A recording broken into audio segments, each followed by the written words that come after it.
Shit.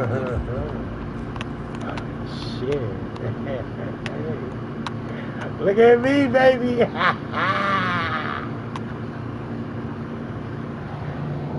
We still in this bitch. Alright.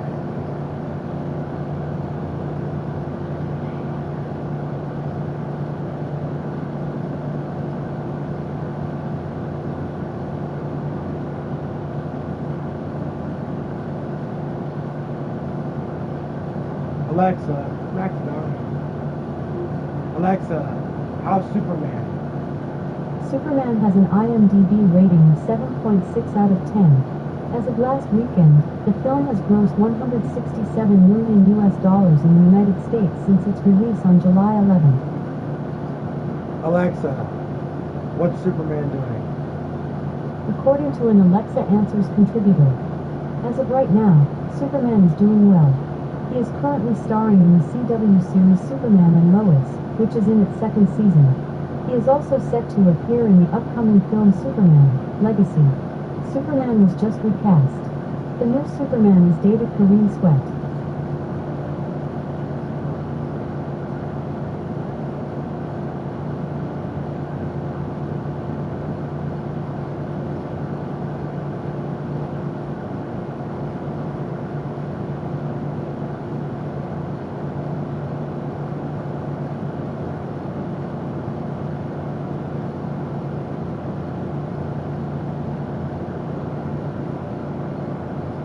Alexa, up and away. That's Superman. He's such a fly guy.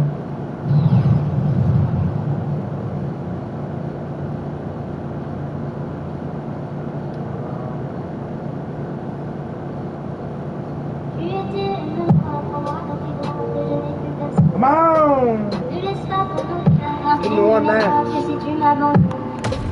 Je suis pas celle que tu crois, aucun cadre ne m'a touché. Abats-toi, caballero, personne ne m'a touché. Cocaïne, dis-moi. Je suis une clandestine, Allez à moi. Cocaine, dis-moi. Je suis une clandestine,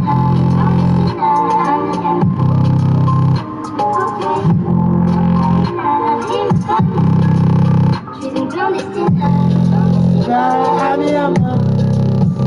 Cocaine. Hey bro, remember one time, man, smoking, vibing, hella, just vibing. Yeah, baby.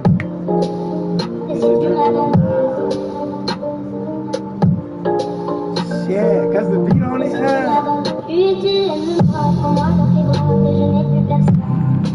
Call that. Je suis pas celle que tu crois, aucun cadre ne m'a touché. Abats-toi, caballero, personne ne m'a touché. Cocaine. Je suis une clandestine. Me amor. Cocaine, I'm dreaming for you. Je suis une clandestine. Cocaine. Je suis une clandestine. Cocaine.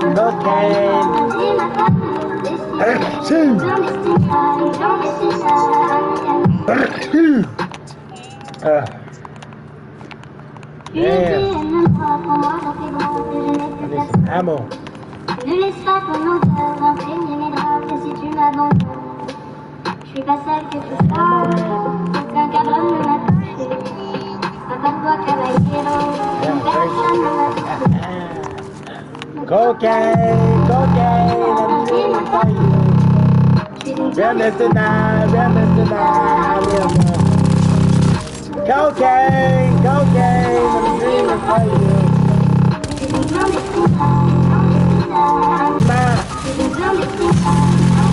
What the fuck is that lag, bro?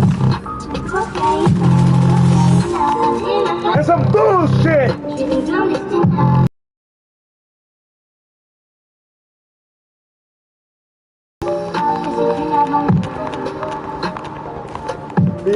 Thank you, I got an assist.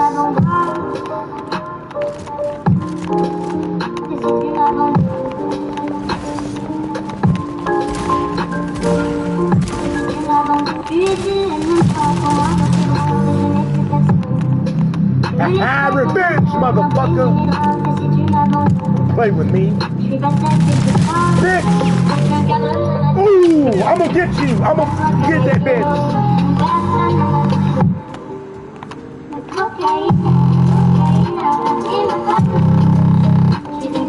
Come on, fellas! Fuck them up!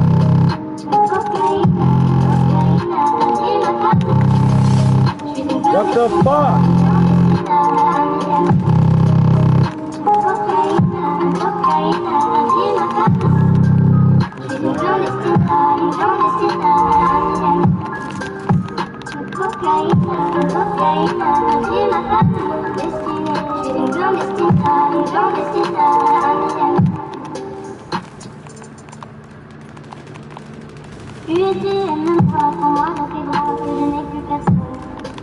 Ne laisse pas ton odeur imprégner mes draps, et si tu m'abandonnes, je suis pas celle que tu crois. Aucun cadre ne m'a touché. À part toi, caballero, une personne ne m'a touché. Le cocaïne, dis ma femme. Where that nigga at?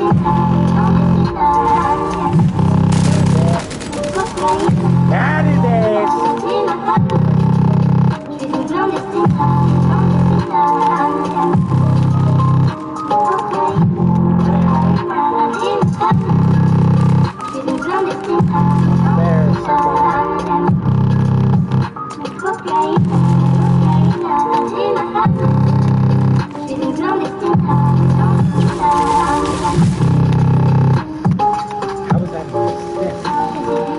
I thought I had that motherfucker.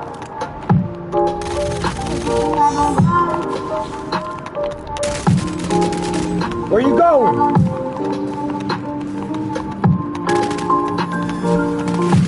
What the fuck?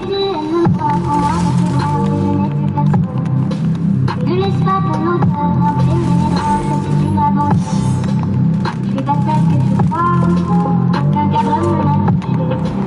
À part toi, caballero, une personne ne m'a touché. Fuck! God damn it!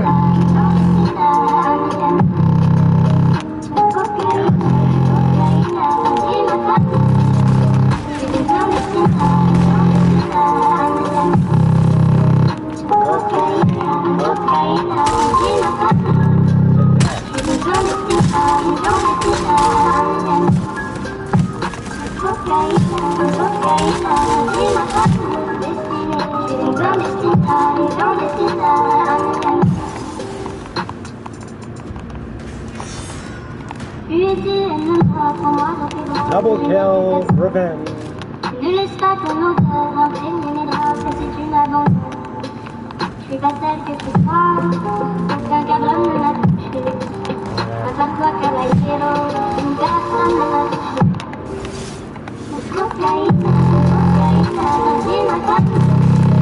Je suis une clandestine, Le cocaïne, dis ma femme.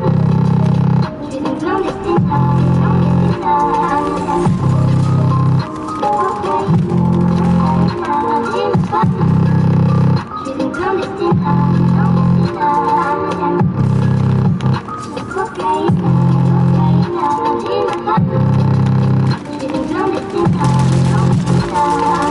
Got you, bitch! I told you I was gonna get her ass!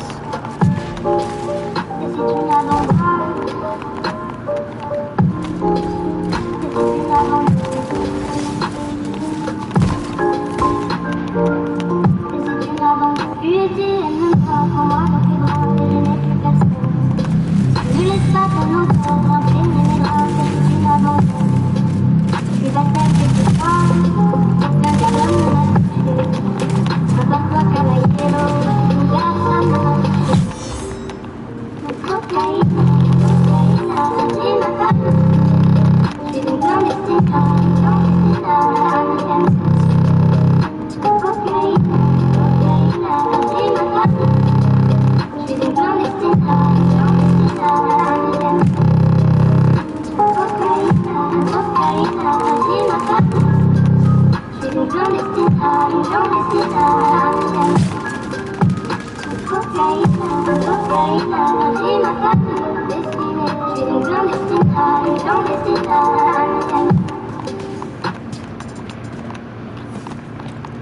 Tu étais la même fois pour moi dans tes bras, et je n'ai plus personne. Je laisse pas ton odeur imprégner mes draps, et si tu m'abandonnes, c'est pas celle que ce soir, aucun cabron ne m'a touché. À part toi, caballero, une personne ne m'a touché. Mais cocaïne, vas-y ma femme, j'ai des clandestines femmes. Fuck you! Cocaïne, vas-y ma femme, j'ai des clandestines femmes. Cocaïne, vas-y ma femme, j'ai des clandestines femmes. Cocaïne, vas-y ma femme, j'ai des clandestines femmes.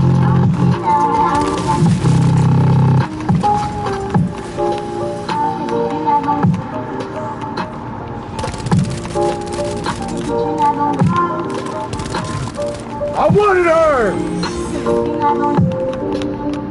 God damn it! Tu étais la même fois pour moi dans tes bras, mais je n'ai plus personne.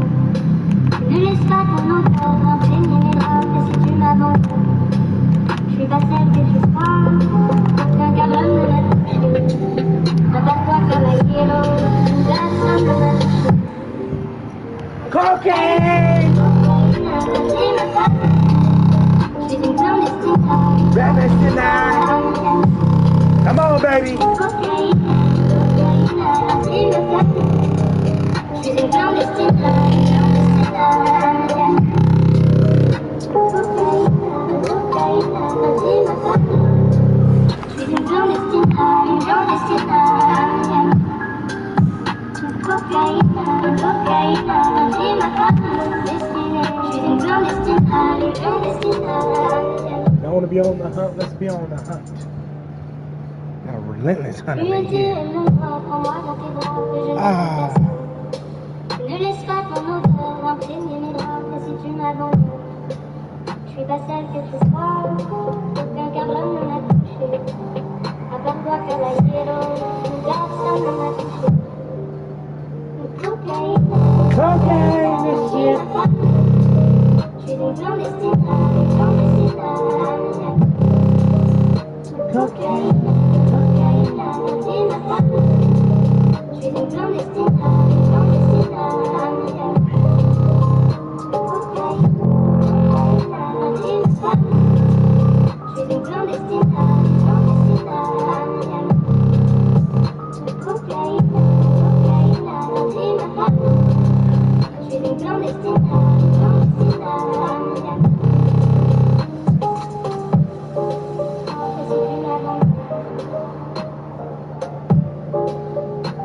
Ah, I fell asleep. Et si tu m'abandonnes,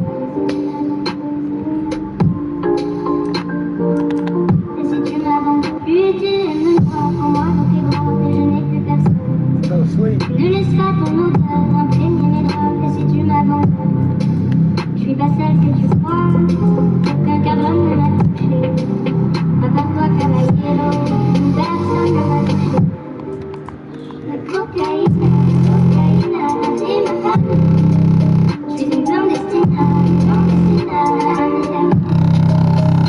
Cocaïne, vas-y ma femme, j'ai des clandestines femmes.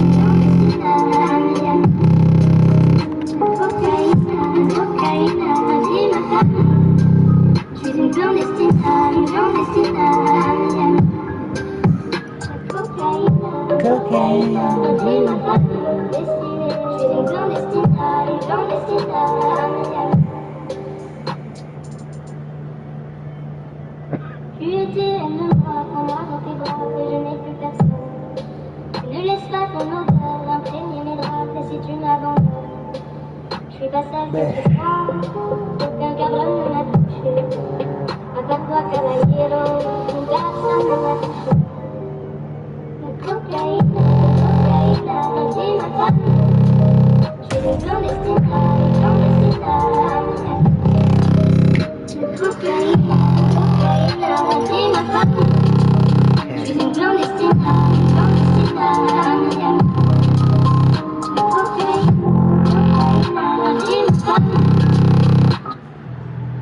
In the soil of the old country, there is a fear older than the mountains, a fear worse than death itself. It is the fear of what comes after, the fear of the unquiet dead, the neighbor who does not rest, the family member who returns. Shit. Squatter. This is not a scene of mourning. There are no tears here, only resolve. The tools are not for burial, but for unburial. A desperate act of violation against the most sacred of grounds. For these people are not here to pay their respects. They are here to hunt a monster. Ah, shit. A monster that they themselves have created. Limitless hunter. This is not the elegant, aristocratic Gotta vampire get you to level of fiction. 25, my This is guy. not a creature of faraway castles and noble bloodlines. This is something older, more intimate, Oh, shit. and far more terrifying. This is the world of the Strigoi. What could drive a community to commit such a desperate act? To violate a grave in the dead of night? To perform the solemn ritual meant to give the unquiet dead their final rest? To understand, we must go back to a time before the church bells rang, back to the primeval forests and the ancient beliefs that taught them that the soul never truly leaves, Here we go. and that death was not always the end.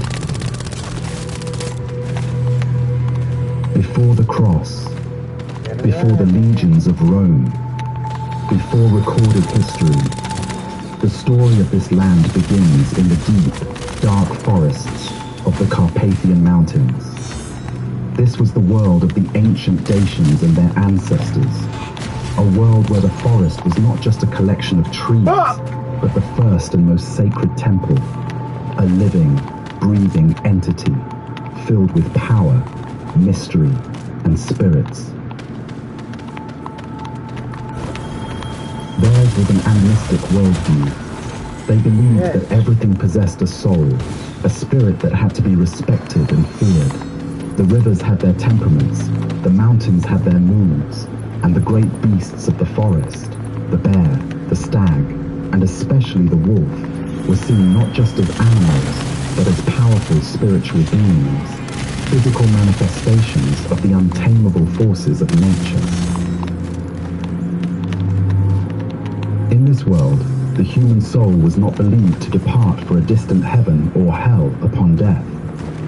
It was seen as a part of the natural landscape itself, a lingering presence that remained tied to the land, to the family, and to the memory of its own life.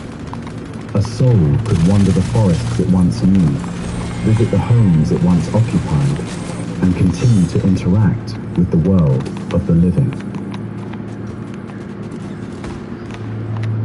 When Christianity eventually arrived in these mountains, these ancient, deeply rooted beliefs did Got not his simply ass! vanish. They went Go get underground. him! Go They get blended and him! fused with the new Yeah! faith, creating a unique and complex tapestry of belief. The old ancient fear of the wandering, restless soul would provide the fertile ground for one of Europe's most enduring legends to grow. The ancient Greek historian Herodotus, writing in the 5th century BCE, spoke of the peoples who lived in this land. He called the Dacians the most valiant and just of all the tribes, but he also wrote of their strange and intense beliefs surrounding death, beliefs that reveal a culture with a unique and permeable boundary between the world of the living and the world of the dead. At the heart of their faith was the figure of Zalmoxis, Got your ass! a legendary prophet or god who taught them that they did not truly die. Instead, Herodotus tells us they believed their souls simply went to Zalmoxis, achieving a kind of boisterous immortality. This was not a quiet, peaceful afterlife. It was a continuation of existence in the presence of their god. This core belief that the dead are not truly gone would become a deep and enduring feature of the region's psyche. This belief in immortality had a dark and ritualistic side. Herodotus describes a ceremony performed every 5 years in which the Dacians would send a messenger to their god. A volunteer would be chosen, told the needs of the people, and then thrown with great force onto the points of 3 sharpened spears. If he died instantly, the message was considered delivered and the gods were pleased. If he survived, he was shamed as a wicked man, and another was chosen in his place. This intense, violent, and ritualized relationship with death reveals a worldview where the veil between worlds was not just thin, it could be torn open with a spear. When Christianity later arrived, this ancient cultural DNA did not disappear. The belief that the soul does not truly leave, and the idea that the dead can be forcefully sent I got on a the journey elimination though. provided Headshot, a thank powerful you. foundation for the later folklore. The immortal followers of Zalmoxis cast a long shadow, a shadow that would one day become the unquiet dead, the Strigoi. In the old world of the Romanian countryside, it was believed that the border between the living and the dead was thin, porous, and that a person's fate could be sealed not by the life they lived, but by the strange circumstances of their birth. I gotta get it out. To be born on a certain day or in a certain way was to be marked, to be set apart from the very beginning. The most famous and feared of these omens was to be born with the caul. A caul is a harmless and rare piece of the amniotic sac that sometimes covers a newborn's head like a delicate veil. A simple quirk of biology, but in the world of folklore, its meaning was far more sinister. It was seen as a fragment of a shroud from the other world, a sign that the child was born with one foot already in the grave, and destined to one day return from it. The moments after such a birth were fraught with peril. A crucial ritual had to be performed by the midwife. If the caul was removed improperly, it was believed that the child might accidentally swallow a piece of it. Should this happen, its dark destiny was sealed. There was nothing more to be done. The child would become a Strigoi. To prevent this fate, the midwife had to carefully remove the membrane, dry it, and protect it. Sometimes it was destroyed. Other times, it was kept as a protective talisman. But from that moment on, the child's life was lived under a shadow. They were watched by the village with a mixture of pity and suspicion, a constant, unspoken fear of what they were and what they would one day become. The caul was not the only omen to be feared at the moment of birth. In the deep logic of folklore, numbers themselves held immense power, and no number was more potent or more dangerous than the number 7. It was widely believed that a 7th son, born in an unbroken line of 7 sons, was destined for a supernatural life.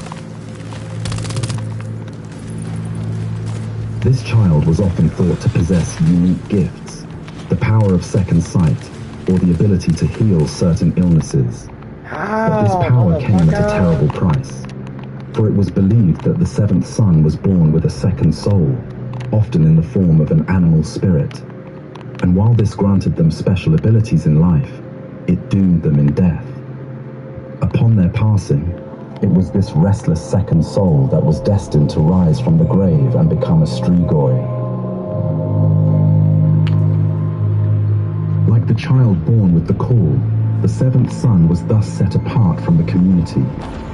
Their gift was also their curse, and they would live their entire lives under a cloud of fear and suspicion.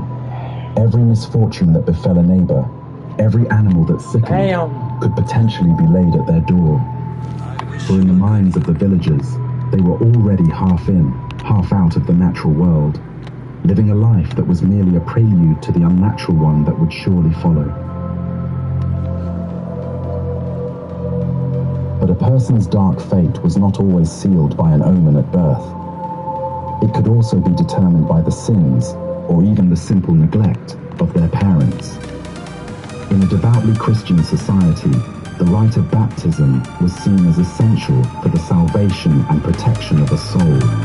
An unbaptized child who died was considered to be in a state of spiritual limbo, their soul unable to find rest in heaven and dangerously vulnerable to being claimed by evil forces and returning as a strigoi. This spiritual vulnerability also extended to social standing. A child born out of wedlock was seen as living proof of a mortal sin.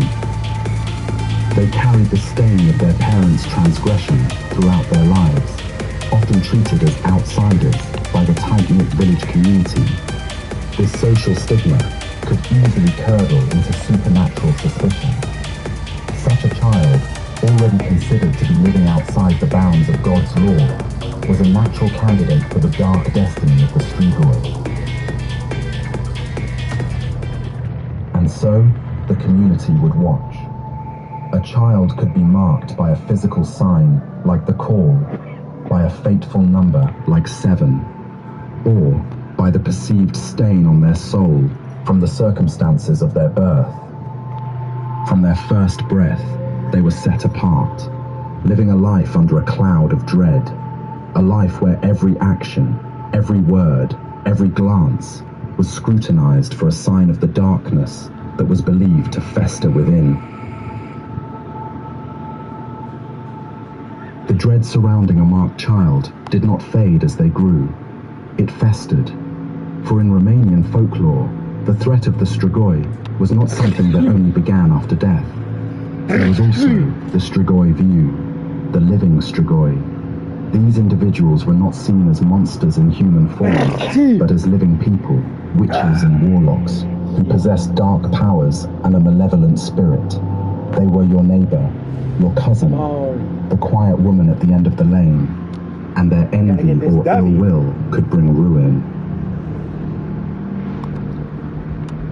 The primary power attributed to the living strigoi was a kind of psychic vampirism. It was believed they could steal the mana, or life essence, from the world around them. They could steal the milk from a neighbor's cow, leaving it dry. They could steal the fertility from a field, causing the crops to wither. And they could steal the very strength and vitality from a healthy person, leaving them weak and listless, all without laying a single hand on them. This belief made them the perfect scapegoat for the harsh realities of rural life. When a drought struck, it was because a strigoi had tied the rains. When a hailstorm destroyed the harvest, it was the work of a strigoi. They were the living embodiment of misfortune, a human face for the inexplicable cruelties of nature and fate.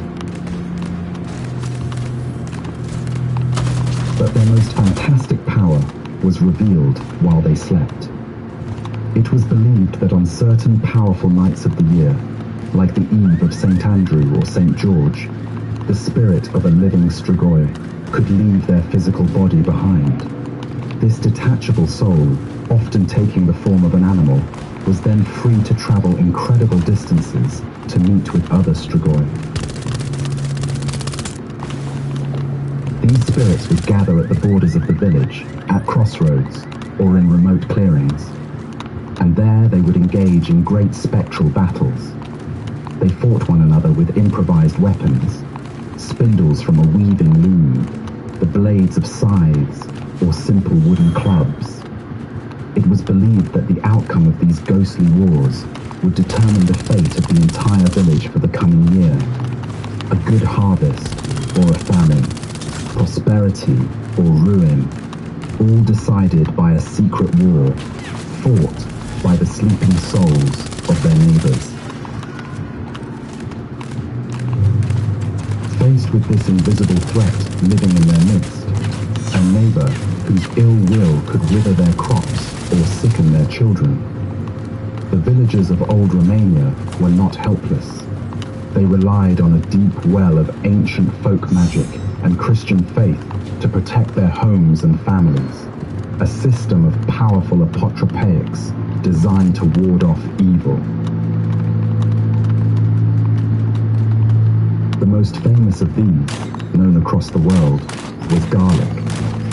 Its pungent smell and powerful properties were believed to be anathema to the strigoi and other evil spirits. Villagers would hang braids of garlic on their doors, rub cloves of it on their window frames and on the horns of their cattle, and even eat it to make their own bodies inhospitable to supernatural influence. It was the first line of defense in a constant, unseen war. Other protections were also used. The sign of the cross, of course, was paramount, as was the smoke of sacred incense, believed to purify the air of malevolent spirits. People would place the thorny branches of the wild rose on their windowsills, hoping to snag and trap a wandering spirit, or scatter millet seeds on their doorstep, relying on the old belief that a vampire would be compelled to stop and count every single grain, keeping it occupied until the safety of sunrise.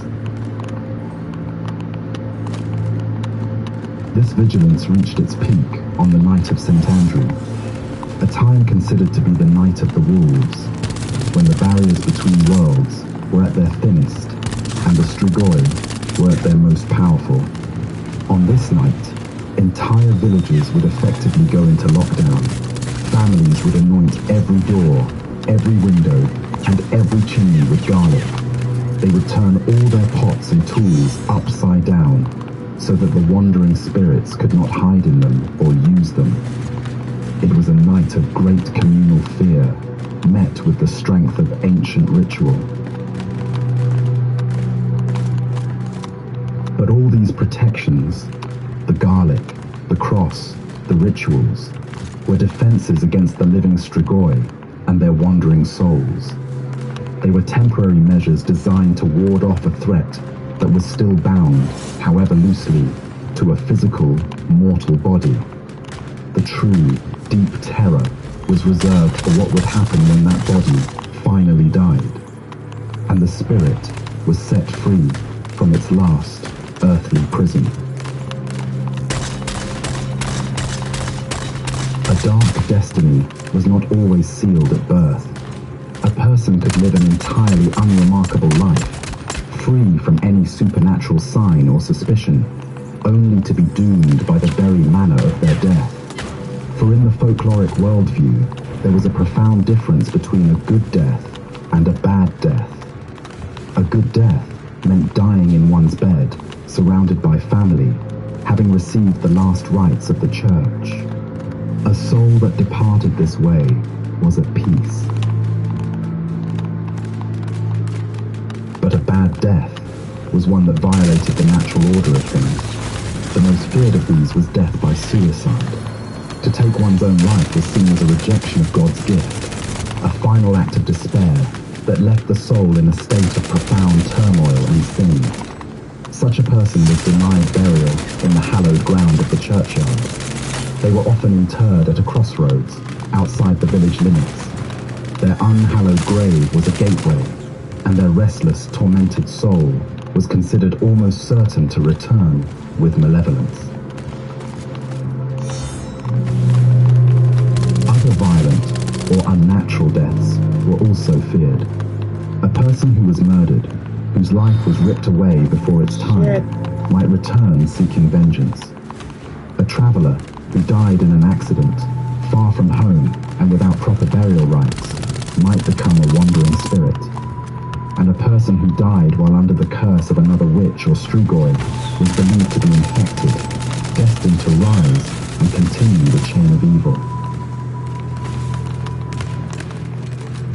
But perhaps the most intimate threat came from a death fueled by earthly passion. A person who died with a deep and bitter grudge in their heart. One who felt they had been wronged by their family, or cheated by their neighbors, could not pass peacefully into the next world. It was believed their powerful, malevolent will would remain bound to their corpse, reanimating it so they could crawl from the grave to seek a final, terrible revenge on those who they felt had betrayed them in life. In the traditions of Eastern Europe, death did not mark an instantaneous departure. The soul was believed to linger for 40 days, journeying through the places it knew in life before facing its final judgment. For a peaceful soul, this was a 40 sacred out of 19, procession. I'll take that. But for a troubled or cursed soul, this was a period of immense danger, a window of time where it could lose its way and become trapped between worlds. The living, therefore, were on high alert. A constant vigil was kept over the body before burial to ensure it did not stir. Mirrors in the house were covered, so the wandering soul would not see its own reflection and be trapped. Clocks were sometimes stopped to symbolically halt time for the